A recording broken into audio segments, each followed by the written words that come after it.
মনে রাখো বাপ, যে বন্ধু তোমার উলঙ্গ ছবি দেখাইছে, যে বন্ধু তোমার সুদের আড্ডায় নিয়ে গেছে, কিস্তির আড্ডায় নিয়ে গেছে, নারীর আড্ডায় নিয়ে গেছে, জিনার আড্ডায় নিয়ে গেছে, সঙ্গী নামের, বন্ধু নামের, সহকর্মী নামের, সহপাঠী নামের যেই মানুষ নামের শয়তান তোমারে পাপের রাজ্যে নিয়ে গেছে, সেদিন কিয়ামতের দিন তুমি এবং তাকে একসাথ করা হবে।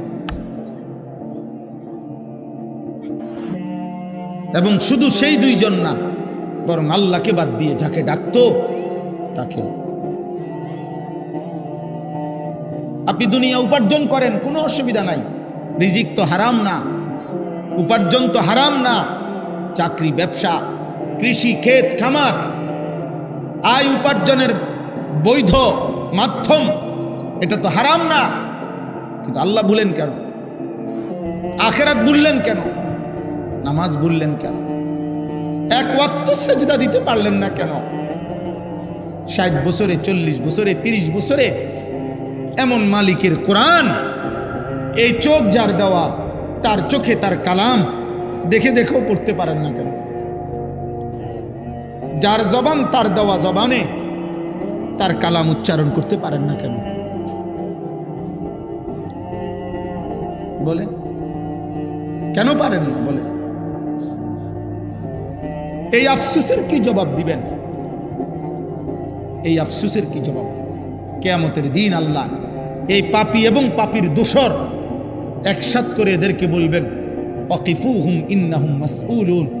ফেরেশতা এদেরকে দাঁড় করাও, আমি জিজ্ঞেস করব বান্দা, মা লাকুম লা তানাসারুন। সাংঘাতিক কথা আল্লাহ বলবেন সেদিন প্রত্যেক পাপীকে এবং তার পাপের সঙ্গীদেরকে একসাথ করে আল্লাহ বলবেন, মা লাকুম লা তানাসারুন। এই নাফরমান, তোর কি হলো? তোরা একজন আরেকজনকে আজ সাহায্য করছো না কেন? সেদিন না বলছিলা তুমি, দোস্ত তুই নিশ্চিন্ত থাক, আমি তোর পাশে আছি। আল্লাহ বলেন, সেদিন না বলছিলা দুনিয়াতে, আজ তাকে সাহায্য করছো না কেন? মা লাকুম লা তানাসারুন, কি হলো তোমাদের? পরস্পরকে সাহায্য করছো না কেন? বাল হুমুল ইয়াউমা মুস্তাসলিমুন। আল্লাহ বলে, না, যার কেউ সাহায্য করবে না, বরং প্রত্যেকেই আমি আল্লাহর সামনে মাথা নুয়ে পড়বে। স্যারেন্ডার, নেতাও স্যারেন্ডার, কর্মীও স্যারেন্ডার, বন্ধুও মাথা নুইবে, সহযোগীও মাথা নুইবে, প্রত্যেকেই মাথা নুয়ে ফেলবে। পাপীও, পাপের সঙ্গীও, পাপ কাজের সহযোগিতাকারীও। এজন্য এটা বড় মারাত্মক। আমি তো করি নাই, না না, সহযোগী হলো বিপদ। আল্লাহ নবী বলছে, যেমন হাদিসে আছে, লাআনাল্লাহু আকিলার রিবা ওয়া মুকিলাহু ওয়া শাহিদাইহি ওয়া কাতিবাহু। আল্লাহ নবী বলছে, যে সুদ খায় তার উপরে আল্লাহর লানত, যে সুদ দেয় তার উপরে আল্লাহর লানত, যে সুদের সাক্ষী থাকে তার উপরে আল্লাহর লানত, যে সুদের কথা লিখে দেয় তার উপরে আল্লাহর লানত, লানত, লানত, লানত। কিছু বলার থাকলে নবীকে বললেন। আপনার যদি কোনো আপত্তি থাকে, অসুবিধা, কেউ যিনি বলছেন ওনারে বলেন। উনি আছেন মদিনা শরীফে, ওনার কাছে গিয়ে বলে আসেন, রওজা শরীফে গিয়ে, যে আপনি এটা বললেন কেন, এত বড় কথা বললেন কেন? আমরা মুসলমান, আমাদের আখিরাত ভুলে গেলে চলবে। আমরা মুসলমান, আমাদের আল্লাহ ভুললে চলবে না। আমরা মুসলমান, আমাদের নবী ভুললে চলবে না রে আব্বা। দৃশ্যমান এই দুনিয়া আমাদেরকে ছেড়ে দিতে হবে, আমাদেরকে চলে যেতেই হবে, আমাদেরকে ফিরতেই হবে আপন নিড়ে, সেটা কবর। আমাদেরকে ফিরতে হবে শুধু আরো সামনে, সেটা হাসরের মাঠ। আমাদেরকে যেতে হবে আরো সামনে, সেটা ফুলসেরা। আমাদেরকে যেতে হবে আরো সামনে, সেটা জান্নাত কিংবা জাহান্নাম। থামবেন সেদিন জান্নাতে বা জাহান্নামে যাবেন যেদিন। এর আগে এই পথ চলা থামবে না, সামনে যেতে হবে, সামনে আগে বাড়ে। ইরতাহালাতিদ দুনিয়া মুদবিরা ওয়ার তাহালাতিল আখিরাতু মুকবিলা। আল্লাহর নবী বলছে, উম্মত, প্রতি সেকেন্ড দুনিয়া তোমার পিছে যায়, প্রতি সেকেন্ড আখিরাত তোমার সামনে আগে।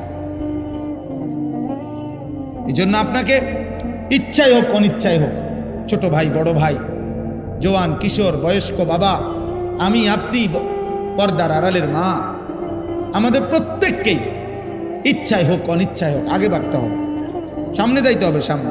আর কোনোদিন পিছনের দিকে যাওয়া যাবে না। আল ওয়াক্তু আনফাসুন লা তাউদু, সময় নিঃশ্বাসের মতো যা আর ফিরে না,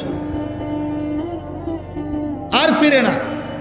এই জন্য আগামীর সময়টা আপনাদের কাছে এতগুলো কথা বলার অর্থ হলো, আমি আপনাদেরকে বলতে চাই এটা, আমরা আপনারা ভাই ভাই, আমরা আপনারা আপনজন, মুসলিম পরিচয়ধারী, আমরা প্রত্যেকেই আপন। কাল বুনিয়ান, আমরা একটি বিল্ডিং এর মতো, আমরা ভাগ না। আমরা হুজুর আপনারা জেনারেল না, না আমরা হুজুর আপনারা পাবলিক না, না আমরা মুসলমান। আমরা কি বলেন না কেন? অতএব কিশোর ভাই, নওজোয়ান, একটা একটা ছেলেকে বলি, আব্বা ভাই তুমি আমার মতো হও, মানে আমারে তোমার মতো বানাও। আপন দুই ভাই, আপন মুসলমান, আলাদা হবা কেন? আলাদা হইবা কেন? তোমার পক্ষে তুমি যুক্তি দাও, আমার কোরআন থেকে আমি বলি, তুমি ইনসাফের সাথে ফয়সালা করো। যদি বিবেক মরে না যায়, যদি লজ্জা মরে না যায়, তো ইনসাফ করো। এক ওয়াক্ত নামাজ যে পড়ে না পৃথিবীতে, তাকে কোন যুক্তিতে ভদ্র সভ্য তাকে কেন বলা হবে? এত বড় সৃষ্টিকর্তার কৃতজ্ঞতা যার মধ্যে নাই, সে বেয়াদব না তো বেয়াদবটাকে বলেন? আপনি ইনসাফ করেন। আমরা মুসলমান, আর যদি বলেন আমি মানতে কোনোভাবে রাজি না, তো মুসলিম পরিচয় ছেড়ে দেন, মুসলিম পরিচয় ত্যাগ করেন। তো সেটাও তো করবেন না, তা তাইলে আর এই দোটানা কি লাভ? এই কি লাভ? একটা লোক বুজুর্গানে দিন বলছে, মনে করেন এর দূর হইতে পারতো না। মনে করেন একটা লোক, আমি মসজিদের ভিতরে, মানে মসজিদের এই দরজায় আমি ভিতরে একটা পাও দিলাম, বাইরে এক পাও দিলাম, কথা বুঝেন নাই? আমি মসজিদের ভিতরে, আমি মসজিদের বাইরে, এরম হইতে পারত না। মুসলমান এমন হইতে পারত না যে এক পাও ভিতরে এক পাও বাইরে, এটা না। আল্লাহ কোরআনে বলছেন পুরা পুরা পুরা মাথার চুল থেকে পায়ের নখ পর্যন্ত তোমার পুরা বডি ইসলামের মধ্যে ঢুকা। তোমার ঘরের প্রথম কোণা থেকে শেষ কোণা, তোমার রাষ্ট্রের প্রথম কোণা থেকে শেষ কোণা, তোমার জীবনের প্রথম অংশ থেকে জীবনের শেষ আয়োজন, সবখানে ইসলাম ঢুকা। উদখুলু ফিস সিলমি কাফ, এটা আমাদের জন্য জরুরি। আপনি যদি বলেন হুজুর আমনগো মধ্যে তো অনেক ত্রুটি, হ্যাঁ আমার ত্রুটির জন্য আপনার কাছে আমি দোয়া চাই, আপনি আমার লেগে দোয়া করেন। আমরা আপনাদের জন্য দোয়া করি না, তো আমাদের ত্রুটি দেখলে আমার লেগে দোয়া করবেন। বুঝেন নাই কথাটা? কিন্তু আপনি যখন দেখছেন আমি আগুনে পুড়ে গেছি, তো এই কারণে আপনি ইচ্ছা করে আগুনে পুড়ে যাবেন, তো তাইলে এই জন্য আমরা প্রত্যেকের এটা, আল্লাহ নবী সাল্লাল্লাহু আলাইহি সাল্লাম বলছেন আল মুমিনু মিরআতুল মুমিন, এক মুমিন আরেক মুমিনের আয়না। আয়না আয়না আয়নায় দাঁড়াইলে যেমন চেহারার দাগ চিহ্ন স্পট বোঝা যায়, এক মুমিন আরেক মুমিনের সামনে দাঁড়াইলে ওই মুমিনের জন্য তার কল্যাণকামিতা ফুটে ওঠে। তার ক্ষতি, তার গুনাহ, তার নাফরমানি জীবন দেখলে তার কলিজায় ব্যথা ওঠে, তার কলিজায়। আল্লাহ নবী সাল্লাল্লাহু আলাইহি সাল্লাম হাদিসের মধ্যে আছে, ওয়া আনা আখিযুন বিহুজাজিকুম, নবীজি বলছে উম্মত আমি চেয়েছি গত 23 বছরে তোমার ঘরে জাহান্নাম থেকে বাঁচাইতে। কেমনে চাইছি, মানে আমার অস্থিরতাটা কেমন ছিল? নবীজি বলছেন মনে করেন এই হাত আওলাদ ভাইয়ের, তা আমি ওনার হাত ধরে বললাম ভাই আপনি ফিরেন, আল্লাহর দিকে আসেন, গুনাহ থেকে বাঁচেন, জাহান্নামের আগুন থেকে বাঁচেন। উনি আমার হাত থেকে টাইনা খুলে ফেললো, আচ্ছা ঠিক আছে এটা সম্ভব। এবার আমি ওনার কাঁধে হাত দিয়ে বললাম না ভাই আপনি এই ভুল করেন না ভাই, এটা গুনাহ, এটা পাপ, আপনি জাহান্নামের রাস্তা থেকে ফিরেন। উনি মনে করেন আমার হাত টান দিয়া কাঁধের থেকেও ফেলে দিছে। এইবার আমি, আমার যেহেতু দিলের মধ্যে পেরেশানি যে আমি ওনারে বাঁচাইতেই হবে জাহান্নাম থেকে, এবার আমি ওনার কোমরের মধ্যে জড়াইয়া ধইরা, কোমরের মধ্যে এরকম জড়াইয়া ধইরা বললাম, না রে ভাই, তুমি আমারে গুসাও আর কিলাও, যাই করো, আমি তোমারে জাহান্নামের আগুনের দিকে যাইতে দেব না, আমি তোমাকে ফেরাইতেই চাই। এই কোমরে জড়াইয়া ধরলে এই বাঁধন খোলা কঠিন না? কথা বলেন না কেন? আল্লাহর কসম, নবীজির হাদিসের অর্থ এটা। তিনি বলছেন, উম্মত, আমি চেয়েছি আমার একটা একটা উম্মতকে কোমরে জড়াইয়া ধরে হলেও জাহান্নামের আগুন থেকে বাঁচাও। এই পৃথিবীতে 1450 বছরে লক্ষ লক্ষবার প্রমাণিত হয়েছে রাসূলুল্লাহ সাল্লাল্লাহু আলাইহি সাল্লাম, ওনার সাহাবায়ে কেরাম 1 লক্ষের চাইতে বেশি সাহাবী রাতে দিনে সকালে দুপুরে দিবানিশি নবীজিকে দেখছেন হাজার হাজার বার, লক্ষবার। প্রত্যেকেই অকপটে সাক্ষ্য দিছেন, যতবার নবীজিকে দেখছি খোদার কসম এর চাইতে সুন্দর এই গোটা সৃষ্টিতে আর কাউকে দেখিনি। তাহলে বুঝা গেল দাড়িওয়ালা চেহারা লক্ষের চাইতে বেশি সাহাবীর দৃষ্টিতে সুন্দর, অনুসারীদের দৃষ্টিতে সুন্দর। 1 2 কোরআনুল কারীমের মধ্যে আছে ওয়াদ-দুহা ওয়াল-লাইলি ইযা সাজা। এই শব্দের 2 তাফসীর। এক তাফসীর হলো ওয়াদ-দুহা শব্দের অর্থ হলো আল্লাহ তাআলা বলছেন, হে বন্ধু আমার, আপনার এই পবিত্র চেহারা, যে চেহারা আলোকোজ্জ্বল, আপনার এই সুন্দর আলোকোজ্জ্বল নূরানি পবিত্র আলোকিত সুন্দর চেহারার আমি আল্লাহ কসম করছি।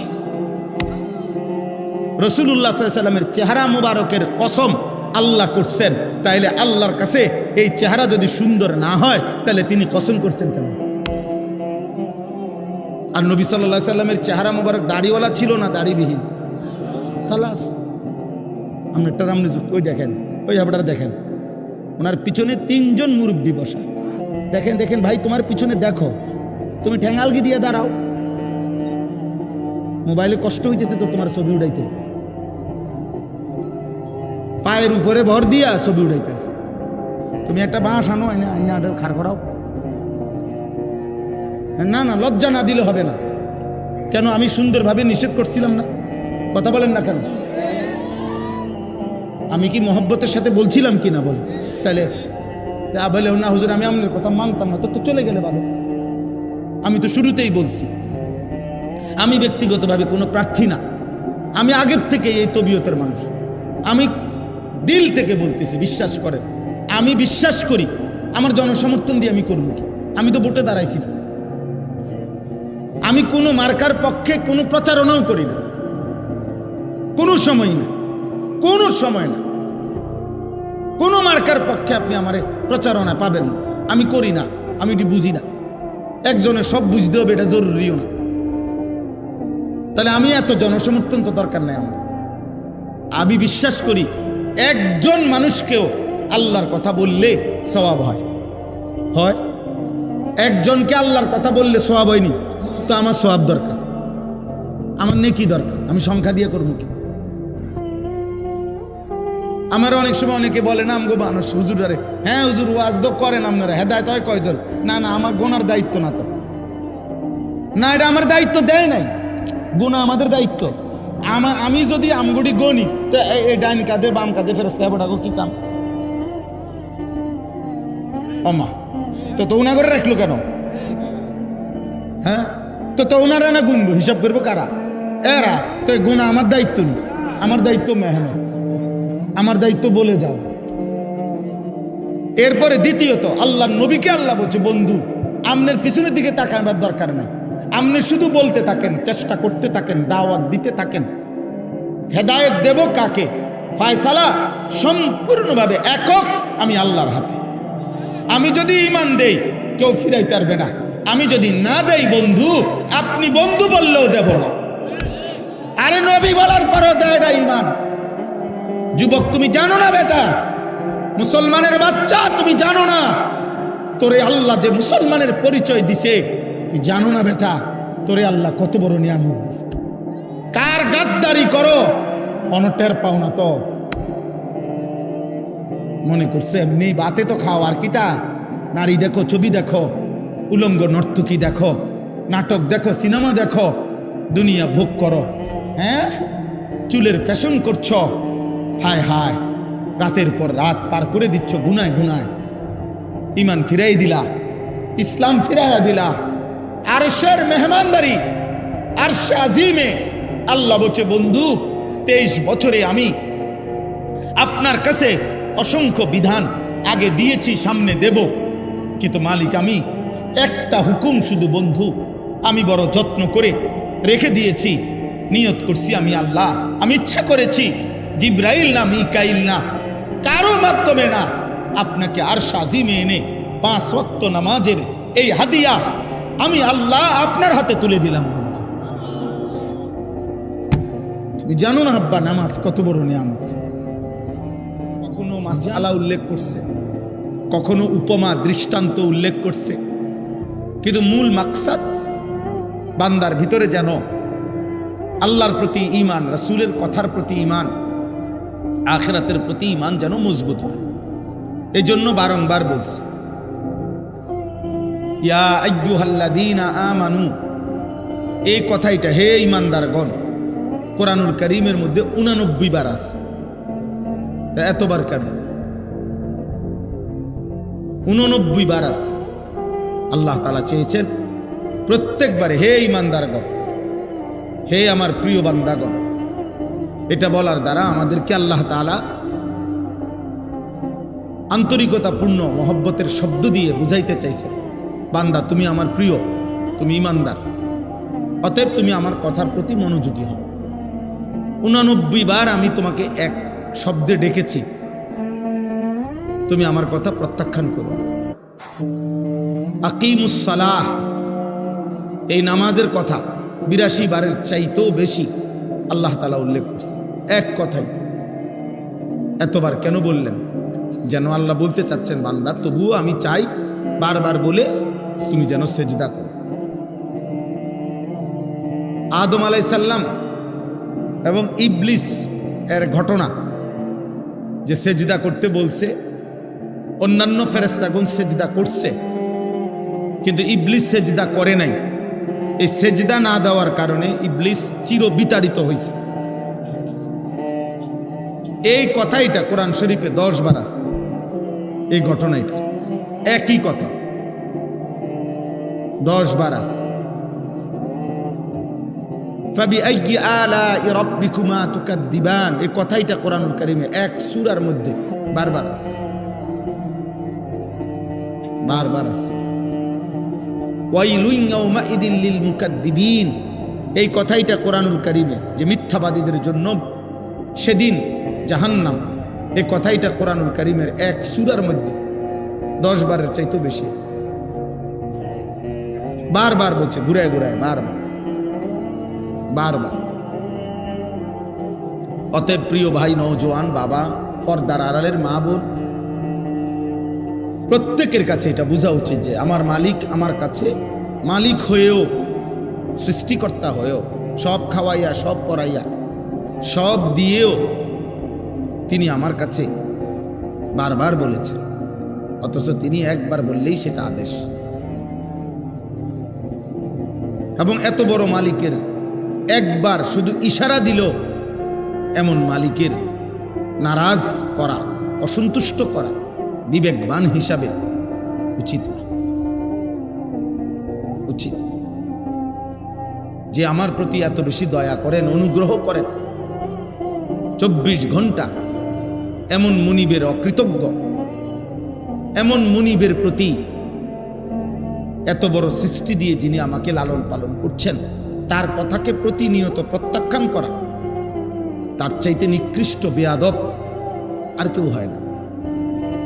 এই জন্য আমি প্রত্যেক দিন এটা বলি যে যারা নামাজ পড়ে না, মুসলিম পরিচয় দিয়ে, মুসলমান পরিচয়ধারী যেই কিশোর, যেই যুবক, যেই নারী, যেই পুরুষ, যার কপালে সেজদা নাই অথচ নিজেকে মুসলমান পরিচয় দেয়, তার চাইতে নিকৃষ্ট বেয়াদব আসমানের নিচে, জমিনের উপরে কোনো জানোয়ারও হয়। এটা কোনো জানোয়ারের আইটেমও পড়ে না, মানুষ তো দূরে থাকে। কারণ এত বড় অকৃতজ্ঞ, এত বড় বেয়াদব, এত বড় নাশকর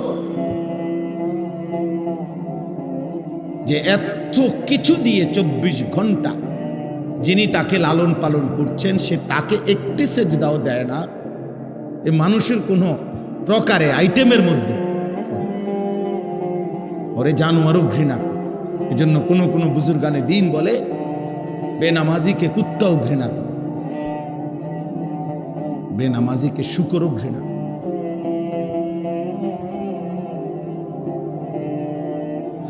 এজন্য বাবা এটা বোঝা উচিত, আত্মপরিচয় মিলাইবেন। পড়ালেখা আপনারা যেমন করছেন আমরাও করছি, আমরা কোনো গোড়ার ঘাস কাটছি না।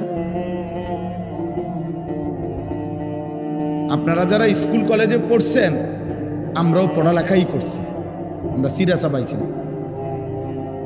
বাকি আসেন আপনি বইয়া মিলান, আপনি পড়ছেন কদ্দুর, আমরা পড়ছি কদ্দুর, চলেন আসেন।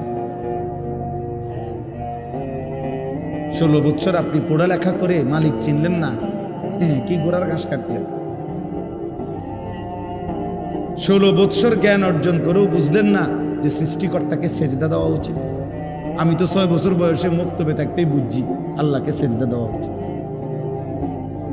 আলহামদুলিল্লাহ, আমাদের নুরানি মাদ্রাসার নুরানির বাচ্চাও তো বুঝে, আমাদের মাদ্রাসাগুলোতে যে বাচ্চা পড়ে 6 বছরের, অয় তো বুঝে যে মুসলমান আমি। পিচ্ছি বাচ্চাটাও বুঝে 5 ওয়াক্ত নামাজ পড়তে হবে। আর 18 বছরের এই দামরা, 24 বছরের এই দামরা ওই পড়লো কি, ওই শিখলো কি, ওর বাপেরে কি শিখাইলো, ওর প্রতিষ্ঠানে ওই কি শিখলো। ওই 18 বছর বয়সও বুঝে নাই যে সেজদা দিতে হয়। আলহামদুলিল্লাহ, আমাদের দিদি 6 বছরের বাচ্চা 5 ওয়াক্ত নামাজ পড়ে এবং প্রতিদিন পড়ে, জামাতের সাথে পড়ে। আমাদের 12 বছরের বাচ্চা হাফেজে কোরআন, আল্লাহর কোরআন পুরাটা কলিজার মধ্যে ধারণ করে। কার লগে কি তুলনা দিবেন?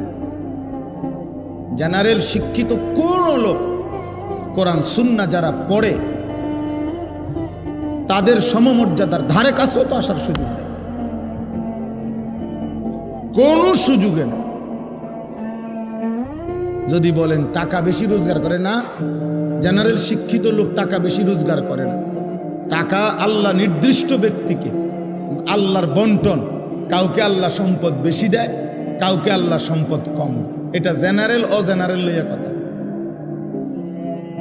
এটা হুজুরদের টাকা কম আর জেনারেল শিক্ষিতদের টাকা বেশি, আপনি এই মোটা দাগে ভাগ করে লইতো না।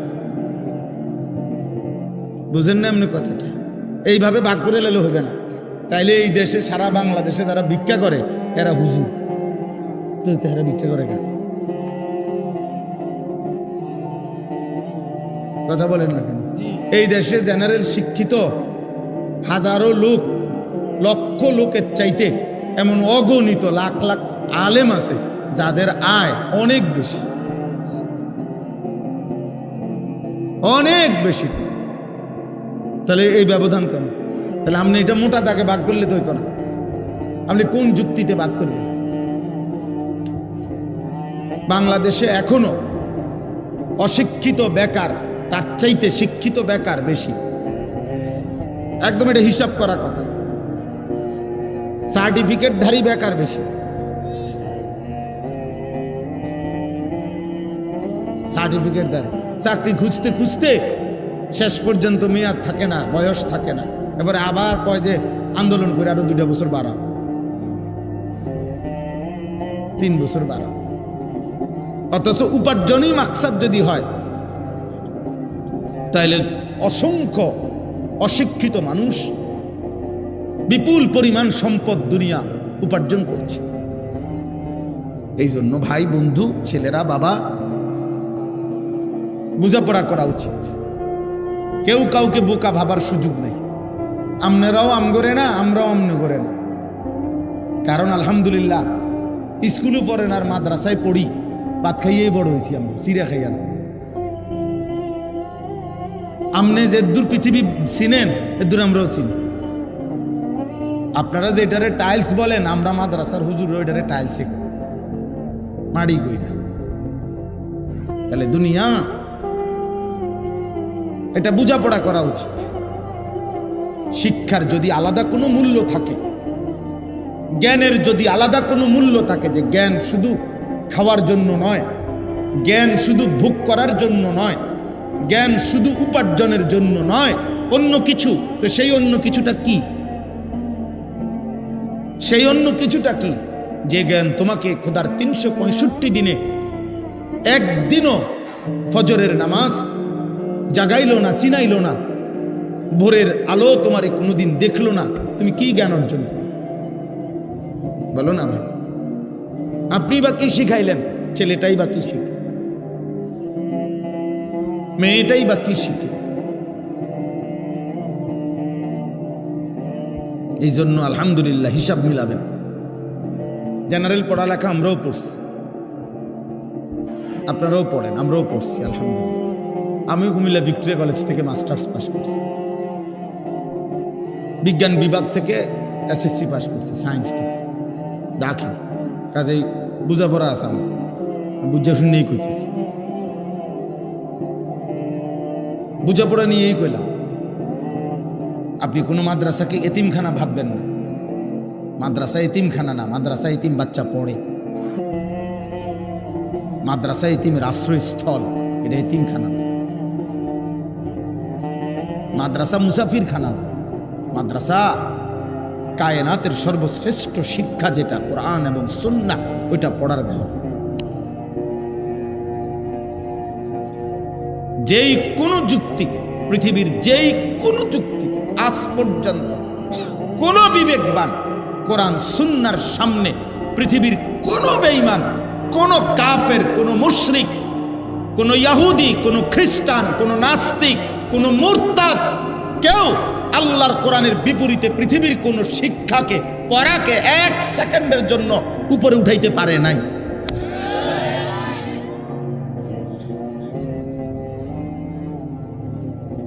মেশিনের পর মেশিন বানাইলে এটা অনেক কিছু না, না এটা মেশিনে না। আপনি এটা রেখে আশ্চর্য কিছু মনে করে লাইছেন,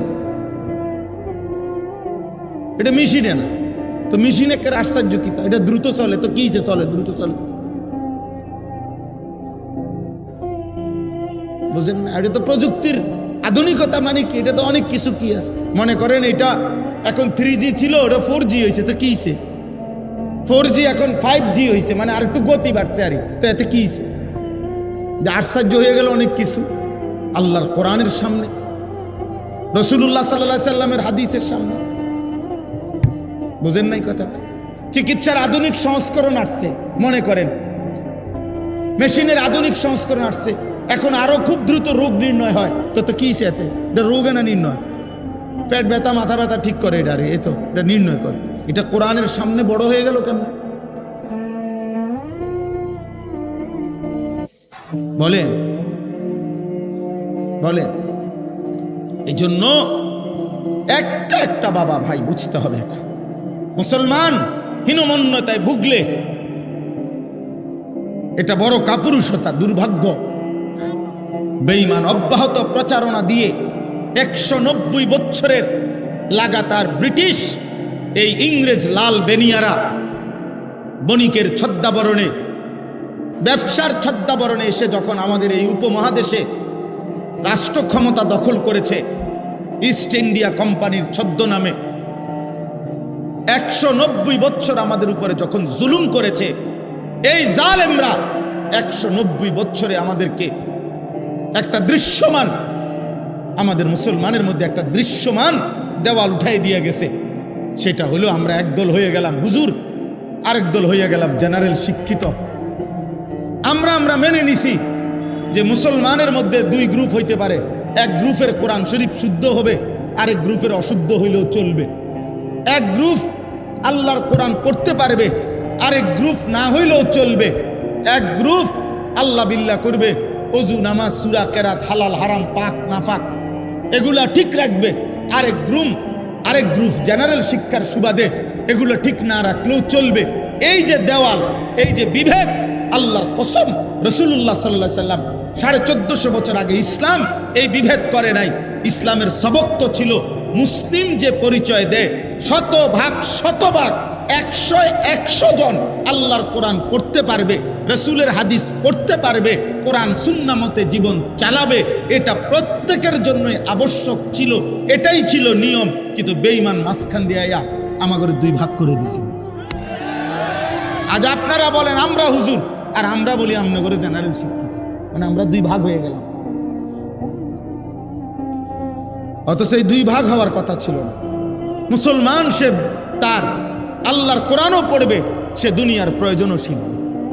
নবীজি সাল্লাল্লাহু আলাইহি ওয়াসাল্লাম মক্কা বিজয়ের পরে তায়েফের যুদ্ধ করার আগে যুদ্ধের ময়দানে সাহাবাদের 2 জন সাহাবীকে তিনি দূরবর্তী অঞ্চলে পাঠাইছেন, যে তখন যুদ্ধের একটি আধুনিক ওই সময়কার যে এখন যেটাকে দূর পাল্লার ক্ষেপণাস্ত্র বলে, ওই সময় ওইটা শিখবার জন্য যে পাথর মেশিনের মাধ্যমে একটু দূরে ছুঁড়ে মারা যায়, এইটা শিখাইবার জন্য নবী সাল্লাল্লাহু আলাইহি সাল্লাম 2 জন সাহাবীকে পাঠাইছেন যে তোমরা 2 জন গিয়া ওইটা শিখে আসো।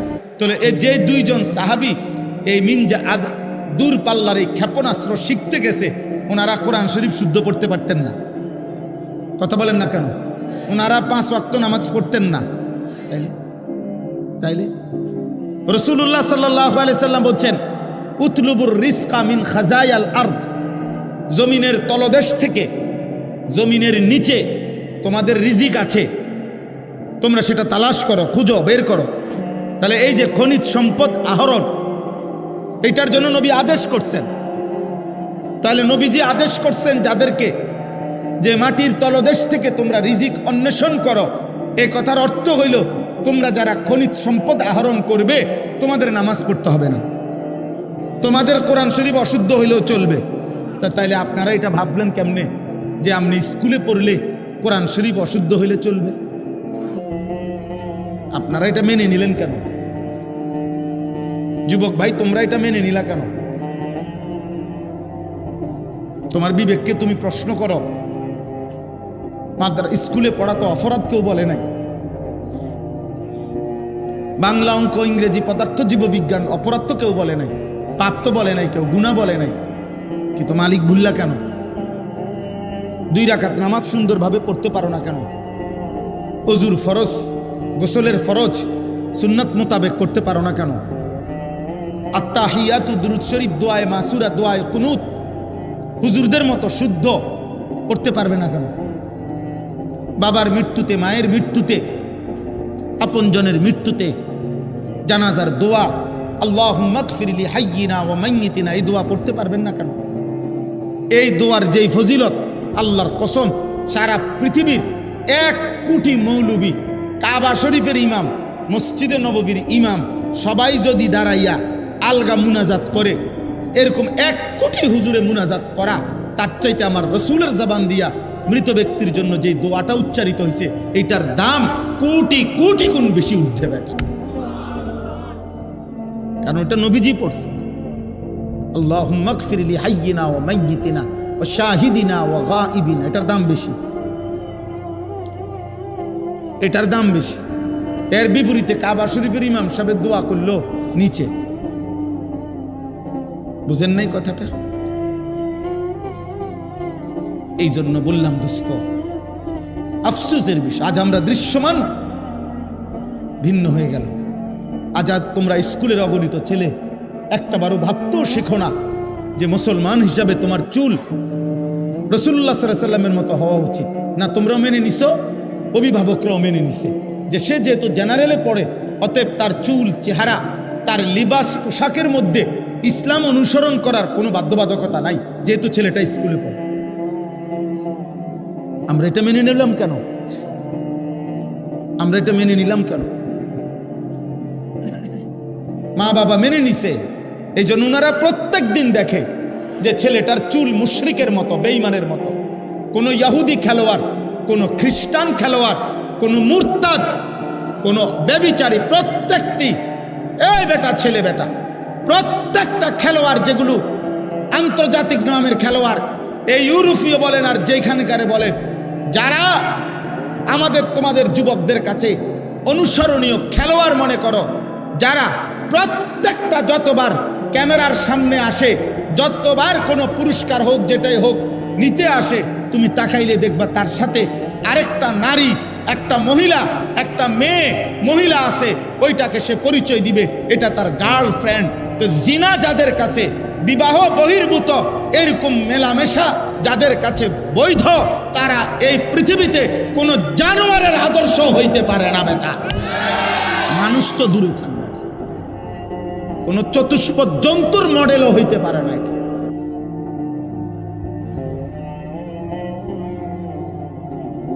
সে প্রকাশ্যে মহিলাকে নিয়ে সে ছবি তুলতেছে, ক্যামেরায় পোজ দিতেছে, এটা তার গার্লফ্রেন্ড। ছি ছি ছি বেটা, ঘৃণা হওয়া উচিত বেটা রুচির উপরে। বেটা রুচির উপরে ঘৃণা হওয়া উচিত বেটা। হায়া, লজ্জা এক মানুষের সৃষ্টিগত নিয়ামত, আল্লাহর দান এটা। যার হায়া ছিনিয়ে নেয়, যার লজ্জা ভেঙ্গে যায়, আল্লাহ রসুল বলছে ফাসনা মা শিতা, এবার তোমার আচরণ জানোয়ারের মতো, যা মন চায় তাই কর। যা বেটা, তোর যেহেতু লজ্জা নাই, তুই খারাইয়া মুতলে কি আর বইয়া মুতলে কি, তুই রাস্তার ধারে মুতলে কি আর মানুষের চোখের সামনে মুতলে কি। পাশে দিয়ে মানুষ যাইতেছে, মহিলা যাইতেছে, পুরুষ যাইতেছে, সিএনজি যাইতেছে, ও এখানে বসে পেশাব করতেছে। ধরেন তার কত বড় নিকৃষ্ট রুচি, কি তারে পড়াইলো, কে কি পড়লোতে, এই বাচ্চাটা কি পড়লো। ছি ছি ছি ছি ছি ছি বেটা, থু বেটা। ওই বিবেকের উপরে ছি বেটা।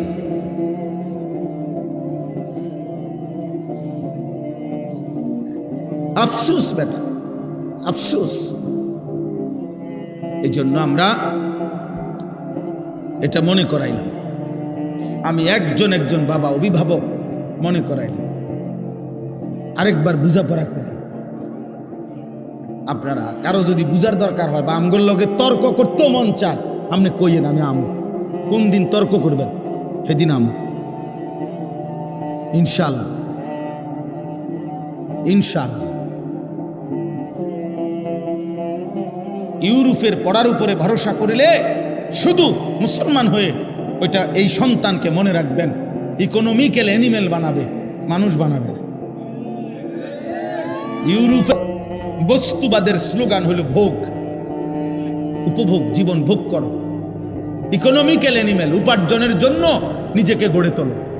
কেমনে পড়লে, কি শিখলে, কি করলে, আর কোন পলিসি অ্যাপ্লাই করলে 1 লাখ টাকা উপার্জন হবে, আরো পলিসি খাটাও, এবার মাসে 3 লাখ টাকা আসবে, আরো পলিসি খাটাও, পরিশ্রম আরো বাড়াও, এবার মাসে 10 লাখ টাকা ইনকাম হবে, আরো পলিসি লাও, তুমি একসাথে 3 কোটি টাকা ব্যাংক লোন নাও, তারপরে ফ্যাক্টরি খুলে দাও, এবার মাসে 1 কোটি টাকা আসবে। তুমি একসাথে, আমার ওই দিন বলছে হুজুর, আমি দোয়া করতাম, আমার একদিন একজনে কইছে ওনাদের কোম্পানি কিছুদিন আগে 1200 কোটি টাকা লোন নিছে, 1200 কোটি টাকা। আমি দোয়া করতাম, হেতের লাগে, আমি ব্যাককল পাইছি আমার। হ্যাঁ, আপনি আমার ব্যাককল ঠাওরাইছেন, আমি আপনার মতো হারাম করার জন্য দোয়া করতাম। হ্যাঁ, সামনে সামনে তো অনেকেরই দেখলে এরকম আইস দেই, এগুলোর মধ্যে অনেকগুলোর মধ্যে তো পরে পরীক্ষাগুলি ফরমালি নাইব। কথা তো মৌখিক বলতেই হয়, চলতেই হয়, কিন্তু হৃদয়ের ভালোবাসা কোনো নাফরমানের জন্য কখনোই থাকে না।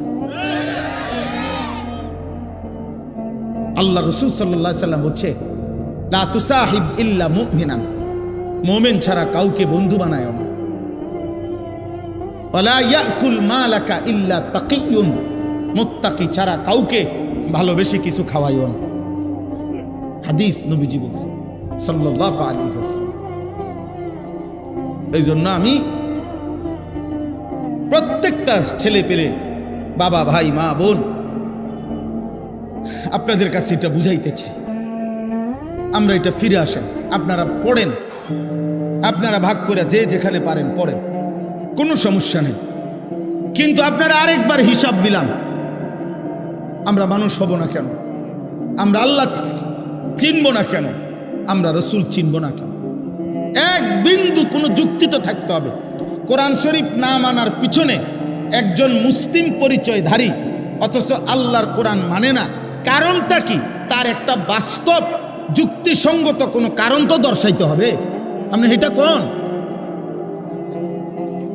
আপনি এটা কারণ বলেন।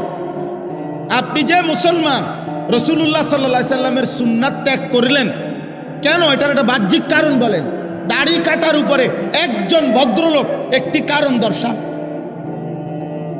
একটা লোক, একটা চ্যালেঞ্জ করলাম যে এর কোনো ন্যূনতম, রাসূলুল্লাহ সাল্লাল্লাহু আলাইহি সাল্লাম শতবার দাড়ি লম্বা করতে বলছে, দাড়ি লম্বা করতে বলছে, দাড়ি লম্বা করতে বলছে। এখন আপনি যে কাটলেন, আমি আপনার লোকে তর্ক করছি না, আপনার লজ্জাও দিচ্ছি না, কিন্তু আপনার কাছে কোনো এটার উপরে দলিল ভিত্তিক যুক্তিসঙ্গত কোনো কারণ আছে কিনা সেটা পেশ করো। আপনি থাকলে এখন দাঁড়াইয়া বলে, আমি শুনি যে এর কোনো ন্যূনতম কোনো উপকার পৃথিবীর কোনো চিকিৎসা বিজ্ঞান, কোনো দার্শনিক, কোনো পণ্ডিত, কোনো বুদ্ধিজীবী, কোনো গবেষণাগারে প্রমাণিত হয়েছে? কোথায় সেটা? কোথায় সেটা? কি নাই, কোথাও কারো কাছে নাই, আমি শুনি নাই। এরপরে আমি বহুত লোকের জিজ্ঞাসি, বহুত জেনারেল শিক্ষিত, একেবারে উচ্চ শিক্ষিত লোক আলহামদুলিল্লাহ আমাদের সাথে সম্পৃক্ততা আছে, মহব্বত করে। জিজ্ঞাসি, স্যার আপনি বলেন, বাইর করে দেন, আপনি গবেষণা করে বাইর করে দেন, দাড়ি কাটার উপরে সৌন্দর্য, অথবা দাড়ি কাটলে দাড়িওয়ালা মানুষের চাইতে দাড়ি কাটুন না মানুষের এক সুতা একটু বেশি সুন্দর দেখা যায়, এটার উপরে যুক্তিটা কি?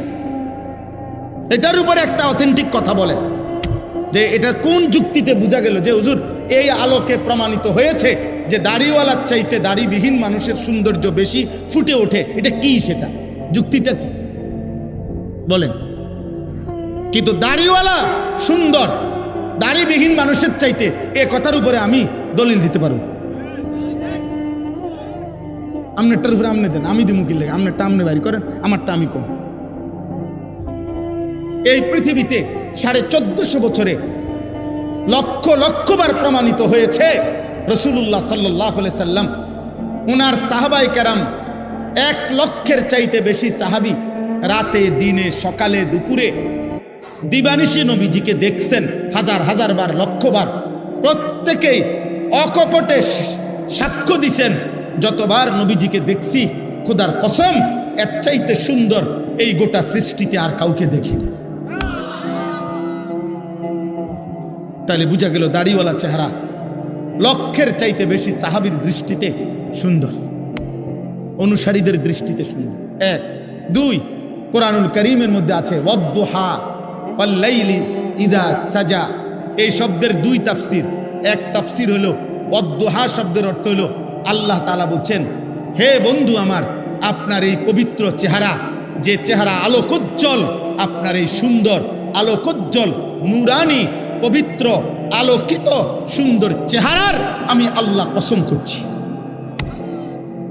রাসূলুল্লাহ সাল্লাল্লাহু আলাইহি সাল্লামের চেহারা মুবারকের কসম আল্লাহ করছেন।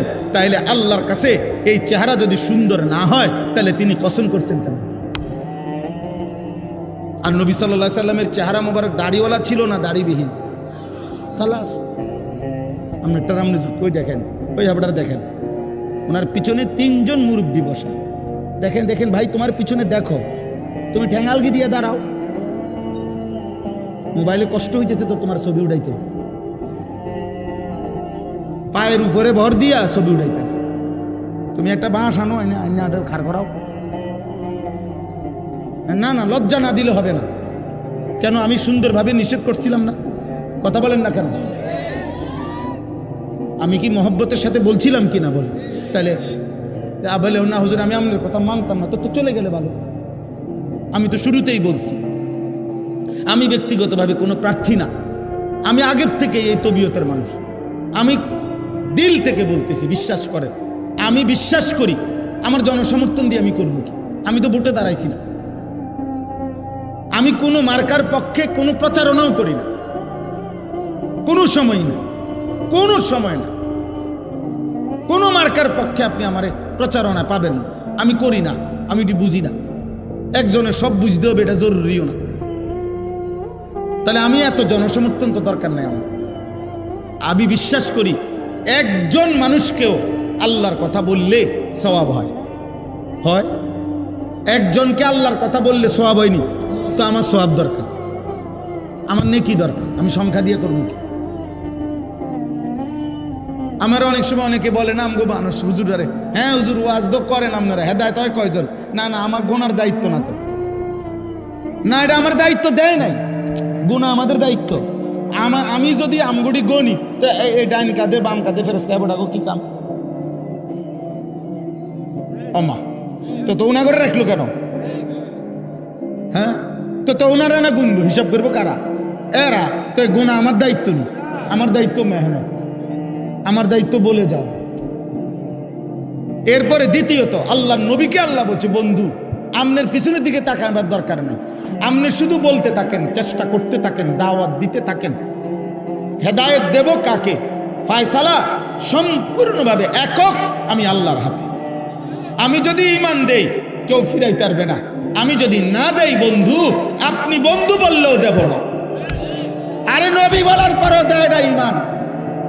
যুবক তুমি জানো না বেটা, মুসলমানের বাচ্চা তুমি জানো না তোরে আল্লাহ যে মুসলমানের পরিচয় দিছে, তুই জানো না বেটা তোরে আল্লাহ কত বড় নিয়ামত দিছে।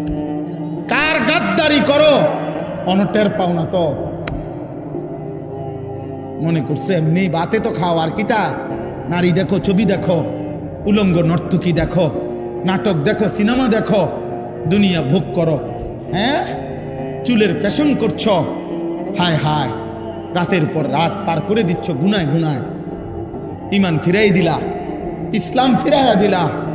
আরশের মেহমানদারি, আরশে আজিমে আল্লাহ বলছে বন্ধু 23 বছরে আমি আপনার কাছে অসংখ্য বিধান আগে দিয়েছি, সামনে দেব, কিন্তু মালিক আমি একটা হুকুম শুধু বন্ধু আমি বড় যত্ন করে রেখে দিয়েছি।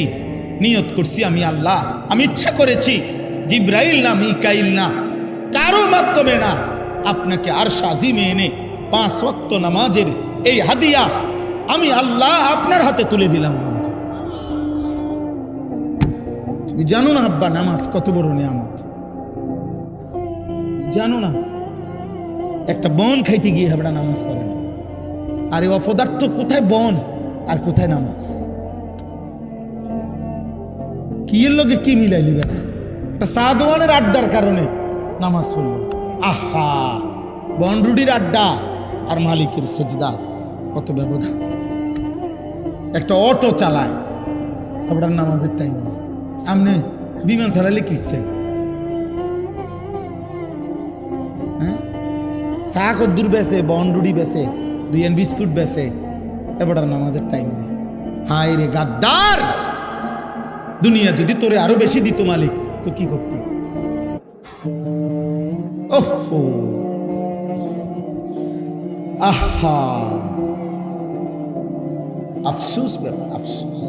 কিয়ামতের দিন আল্লাহ বলবে ফেরেশতাদেরকে উহশুরুল্লাযীনা যালামু ওয়া আযওয়াজাহুম ওয়া মা কানু ইয়াবুদুন মিন দুনিল্লাহ ফাহদুহুম ইলা সিরাতিল জাহিম।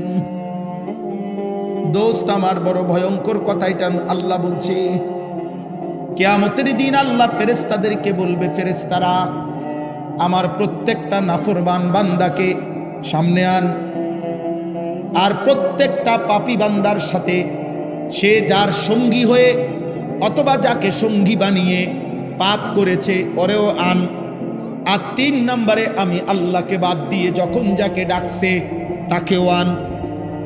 খোদার কসম আল্লাহ বলবেন তিন জনকে একসাথ করো, জালেম পাপীকে একত্র করো, পাপীর সঙ্গীকে একসাথ করো, আমি আল্লাহকে বাদ দিয়ে পাপী যাকে ডাকতো তাকে একসাথ করো। আল্লাহ বলবেন এই 3 জনকে একসাথ করে ফাহদুহুম ইলা সিরাতিল জাহিম, 3টারেই ধাক্কা দিয়া জাহান্নামের রাস্তায় পাঠায় দাও। মনে রাখো বাপ, যে বন্ধু তোমার উলঙ্গ ছবি দেখাইছে, যে বন্ধু তোমারে সুদের আড্ডায় নিয়ে গেছে, কিস্তির আড্ডায় নিয়ে গেছে, নারীর আড্ডায় নিয়ে গেছে, জিনার আড্ডায় নিয়ে গেছে, সঙ্গী নামের, বন্ধু নামের, সহকর্মী নামের, সহপাঠী নামের যেই মানুষ নামের শয়তান তোমারে পাপের রাজ্যে নিয়ে গেছে, সেদিন কিয়ামতের দিন তুমি এবং তাকে একসাথ করা হবে। এবং শুধু সেই দুইজন না, বরং আল্লাহকে বাদ দিয়ে যাকে ডাকতো তাকেও। কোরআনুল কারীমে আল্লাহ বলছে। এই জন্য আব্বা, আমি সর্বোচ্চ, আমার ধমক দেওয়া মাকসাদ না, আমি আপনাদের সাথে ঝগড়া করতে আসি নাই, আমি আপনাদের সাথে দ্বন্দ্ব করতে আসি নাই, মনে করাইতে আসছি আপনি ভাত খান, ঘুম যান, আপনি দুনিয়া উপার্জন করেন, কোনো অসুবিধা নাই। রিজিক তো হারাম না, উপার্জন তো হারাম না। চাকরি, ব্যবসা, কৃষি, ক্ষেত খামার, আয় উপার্জনের বৈধ মাধ্যম, এটা তো হারাম না। কিন্তু আল্লাহ বললেন কেন? আখিরাত বললেন কেন? নামাজ বললেন কেন? এক ওয়াক্ত সেজদা দিতে পারলেন না কেন? 60 বছরে, 40 বছরে, 30 বছরে এমন মালিকের কোরআন, এই চোখ যার দেওয়া, তার চোখে তার কালাম দেখে দেখেও পড়তে পারেন না কেন? যার জবান, তার দেওয়া জবানে তার কালাম উচ্চারণ করতে পারেন না কেন? বলে কেন পারেন না? বলে এই আফসোসের কি জবাব দিবেন? এই আফসোসের কি জবাব? কিয়ামতের দিন আল্লাহ এই পাপী এবং পাপীর দোসর একসাথ করে এদেরকে বলবেন, ওয়াকিফুহুম ইন্নাহুম মাসউলুন। ফেরেশতা এদেরকে দাঁড় করাও, আমি জিজ্ঞেস করব, বান্দা, মা লাকুম লা তানাসারুন। সাংঘাতিক কথা আল্লাহ বলবেন সেদিন প্রত্যেক পাপীকে এবং তার পাপের সঙ্গীদেরকে একসাথ করে আল্লাহ বলবেন, মা লাকুম লা তানাসারুন, এই নাফরমান, তোর কি হলো? তোরা একজন আরেকজনকে আজ সাহায্য করছো না কেন? সেদিন না বলছিলা তুমি, দোস্ত তুই নিশ্চিন্ত থাক, আমি তোর পাশে আছি। আল্লাহ বলেন, সেদিন না বলছিলা দুনিয়াতে, আজ তাকে সাহায্য করছো না কেন? মা লাকুম লা তানাসারুন, কি হলো তোমাদের? পরস্পরকে সাহায্য করছো না কেন? বাল হুমুল ইয়াউমা মুস্তাসলিমুন। আল্লাহ বলে, না, যার কেউ সাহায্য করবে না, বরং প্রত্যেকেই আমি আল্লাহর সামনে মাথা নুয়ে পড়বে। স্যারেন্ডার, নেতাও স্যারেন্ডার, কর্মীও স্যারেন্ডার, বন্ধুও মাথা নুইবে, সহযোগীও মাথা নুইবে, প্রত্যেকেই মাথা নুয়ে ফেলবে। পাপীও, পাপের সঙ্গীও, পাপ কাজের সহযোগিতাকারীও। এজন্য এটা বড় মারাত্মক। আমি তো করি নাই, না না, সহযোগী হলেও বিপদ। আল্লাহ নবী বলছে, যেমন হাদিসে আছে, লাআনাল্লাহু আকিলার রিবা ওয়া মুকিলাহু ওয়া শাহিদাইহি ওয়া কাতিবাহু। আল্লাহ নবী বলছে, যে সুদ খায় তার উপরে আল্লাহর লানত, যে সুদ দেয় তার উপরে আল্লাহর লানত, যে সুদের সাক্ষী থাকে তার উপরে আল্লাহর লানত, যে সুদের কথা লিখে দেয় তার উপরে আল্লাহর লানত, লানত, লানত, লানত। কিছু বলার থাকলে নবীকে বললেন। আপনার যদি কোনো আপত্তি থাকে, অসুবিধা, কেউ যিনি বলছেন ওনারে বলেন। উনি আছেন মদিনা শরীফে, ওনার কাছে গিয়ে বলে আসেন, রওজা শরীফে গিয়ে, যে আপনি এটা বললেন কেন, এত বড় কথা বললেন কেন? আমরা মুসলমান, আমাদের আখিরাত ভুলে গেলে চলবে না। আমরা মুসলমান, আমাদের আল্লাহ ভুললে চলবে না। আমরা মুসলমান, আমাদের নবী ভুললে চলবে না রে আব্বা। দৃশ্যমান এই দুনিয়া আমাদেরকে ছেড়ে দিতে হবে, আমাদেরকে চলে যেতেই হবে, আমাদেরকে ফিরতেই হবে আপন নিড়ে, সেটা কবর। আমাদেরকে ফিরতে হবে শুধু আরো সামনে, সেটা হাসরের মাঠ। আমাদেরকে যেতে হবে আরো সামনে, সেটা ফুলসেরা। আমাদেরকে যেতে হবে আরো সামনে, সেটা জান্নাত কিংবা জাহান্নাম। থামবেন সেদিন, জান্নাতে বা জাহান্নামে যাবেন যেদিন। এর আগে এই পথ চলা থামবে না। সামনে যেতে হবে, সামনে আগে বাড়ে। ইরতাহালাতিদ দুনিয়া মুদবিরা ওয়ারতাহালাতিল আখিরাতু মুকবিলা। আল্লাহর নবী বলছে, উম্মত প্রতি সেকেন্ড দুনিয়া তোমার পিছে যায়, প্রতি সেকেন্ড আখিরাত তোমার সামনে আগে। এই জন্য আপনাকে ইচ্ছাই হোক অনিচ্ছাই হোক, ছোট ভাই বড় ভাই, জওয়ান কিশোর বয়স্ক বাবা, আমি আপনি পর্দার আড়ালের মা, আমাদের প্রত্যেককেই ইচ্ছাই হোক অনিচ্ছাই হোক আগে বাড়তে হবে, সামনে যাইতে হবে, সামনে। আর কোনোদিন পিছনের দিকে যাওয়া যাবে না। আল ওয়াক্তু আনফাসুন লা তাউদু, সময় নিঃশ্বাসের মতো যা আর ফিরে না, আর ফিরে না। এই জন্য আগামীর সময়টা আপনাদের কাছে এতগুলো কথা বলার অর্থ হইল, আমি আপনাদেরকে বলতে চাই এটা, আমরা আপনারা ভাই ভাই, আমরা আপনারা আপনজন, মুসলিম পরিচয়ধারী, আমরা প্রত্যেকেই আপন। ক্যালবুনিয়ান, আমরা একটি বিল্ডিং এর মতো, আমরা ভাগ না। আমরা হুজুর আপনারা জেনারেল না, না আমরা হুজুর আপনারা পাবলিক না, না আমরা মুসলমান। আমরা কি বলেন না কেন? অতএব কিশোর ভাই, নওজোয়ান, একটা একটা ছেলেকে বলি, আব্বা ভাই তুমি আমার মতো হও, মানে আমারে তোমার মতো বানাও। আপন দুই ভাই, আপন মুসলমান, আলাদা হবা কেন? আলাদা হইবা কেন? তোমার পক্ষে তুমি যুক্তি দাও, আমার কোরআন থেকে আমি বলি, তুমি ইনসাফের সাথে ফয়সালা করো। যদি বিবেক মরে না যায়, যদি লজ্জা মরে না যায়, তো ইনসাফ করো।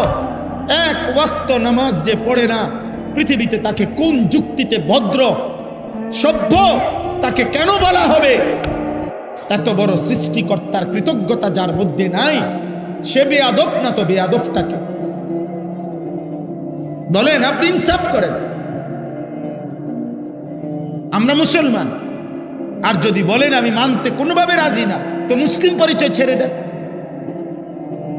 মুসলিম পরিচয় ত্যাগ করেন। তো সেটাও তো করবেন না, তা তাইলে আর এই দোটানা কি লাভ? এই কি লাভ?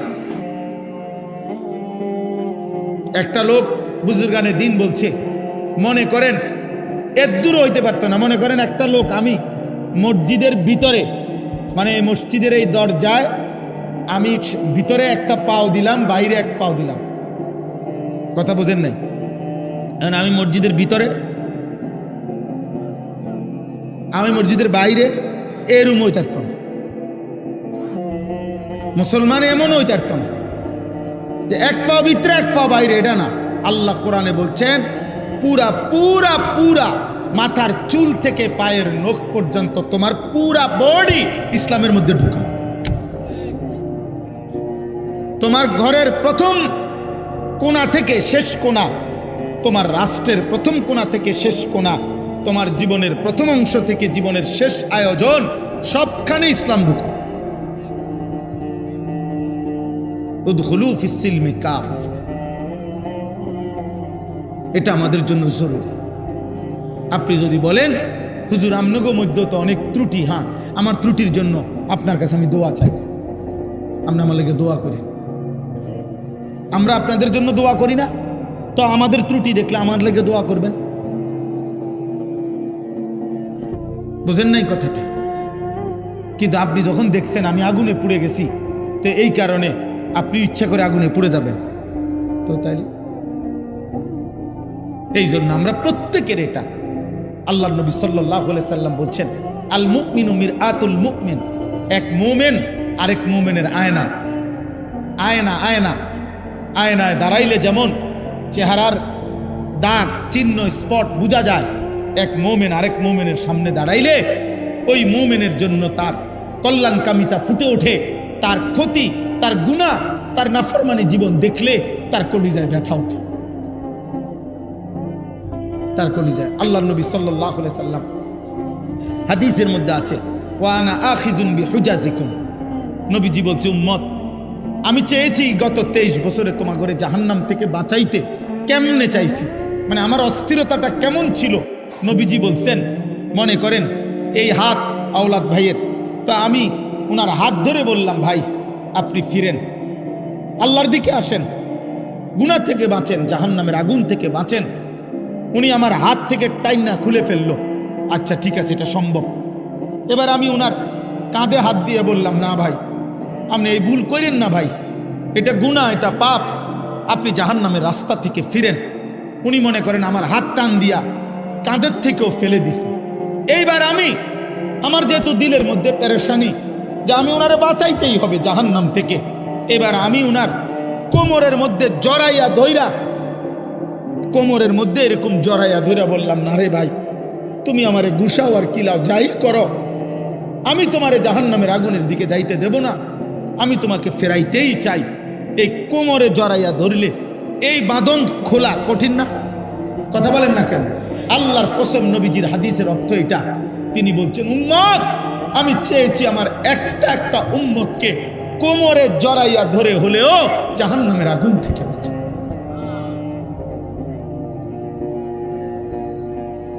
এই হুজাজি কোমর কোমর কোমর থেকে চুপ বাকি। আবু জেহেলকে নবী সাল্লাল্লাহু আলাইহি সাল্লাম তারিখে ইবনে খাল্লিকানের মধ্যে আছে 4000 বার নবী শুধু আবু জেহেলকে কালেমার দাওয়াত দিয়েছে। 4000 বার, জি জি 4000, আর 4000